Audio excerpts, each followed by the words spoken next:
Good afternoon, class. Today I'm going over Chapter 9, Problem 11, dealing with partnership and income allocations, net income allocations.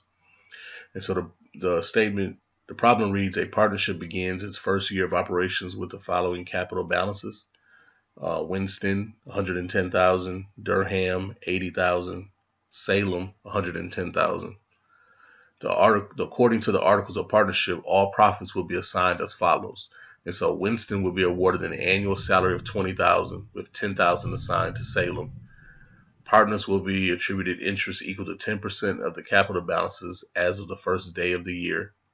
And the remainder will be assigned on a 5-2-3 basis, which is 50%, 20%, 30%, respectively. Each partner is allowed to withdraw up to $10,000 per year. So the net loss for the first year of operations was $20,000, and net income for the subsequent year is $40,000. Each partner withdraws the maximum amount from the business each period. What is the balance in Winston's capital account at the end of the first year? So here this problem is dealing with a loss. And so the first thing we want to do is we want to identify our information, identify our numbers. And so here, the capital account beginning balances. So we have 110,000 for Winston, 80,000 for Durham, and 110,000 for Salem. And then Winston will be awarded an annual salary of 20,000 and a salary of 10,000 for Salem. The partners will be attributed interest equal to 10% of their capital balances. The remainder will be assigned on a 5-2-3 basis. Each partner is allowed to withdraw up to $10,000 per year. So we know a net loss for the first year of operations was $20,000. Net income for subsequent year was $40,000. And so next, what is the problem asking us to do?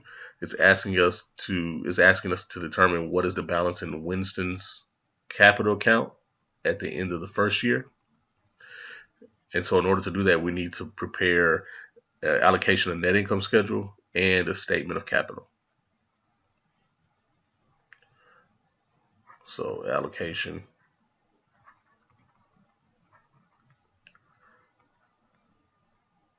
of net income for year one. So we know we're working with a net loss. And our owners are Winston, Durham, Salem, and then our total for our schedule. So we have a $20,000 net loss, interest payment, 10%,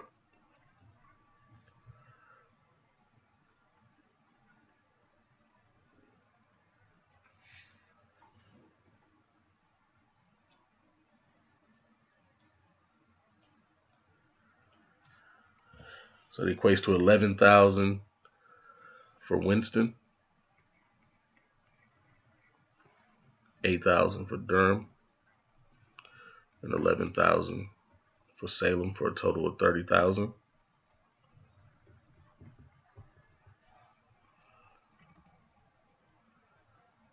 Next, we take in consideration of salary.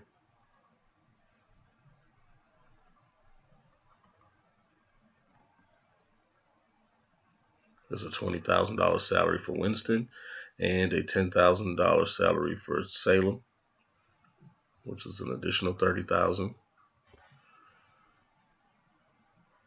So our remainder income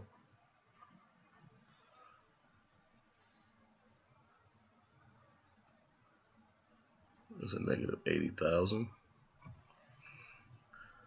And we're going to divide that up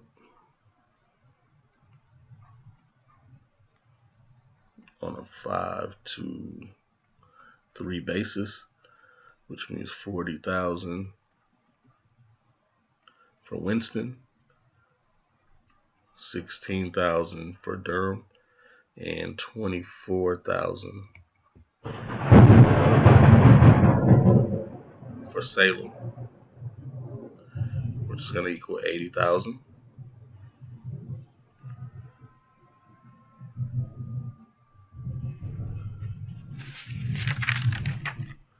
So our total allocation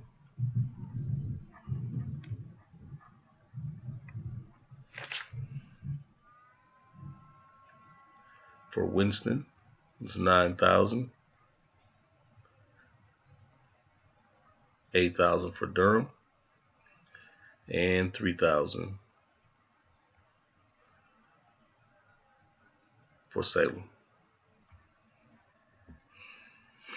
Next, we're going to prepare a statement of capital using information from this statement. So our statement of capital,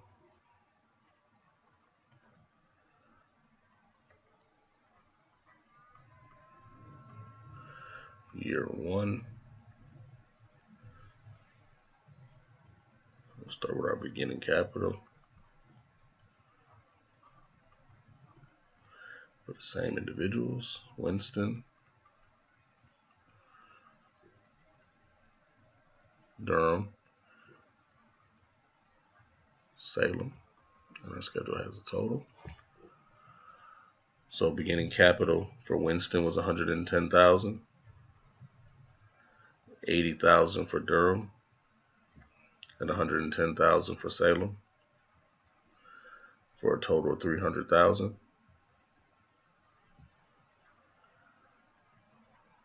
So our net loss from above, the above schedule, was 9,000 for Winston right here,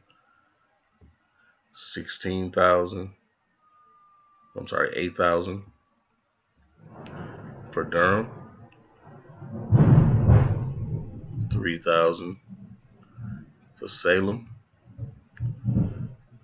which gives us a total of 20,000. Then we take in consideration any drawings for the year, which was given to us. So each partner withdrew $10,000 during the year.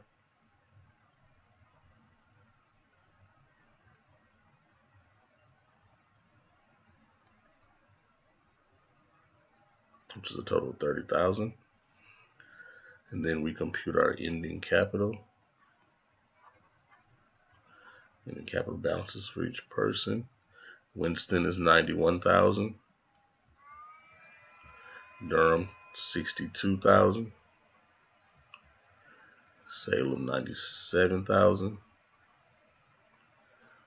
Gives us a total of 250,000 overall.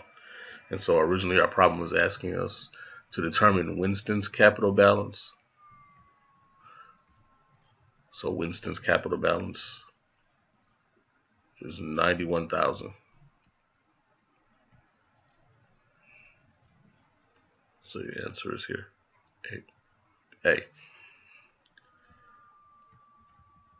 Again, these are the two schedules. Thank you.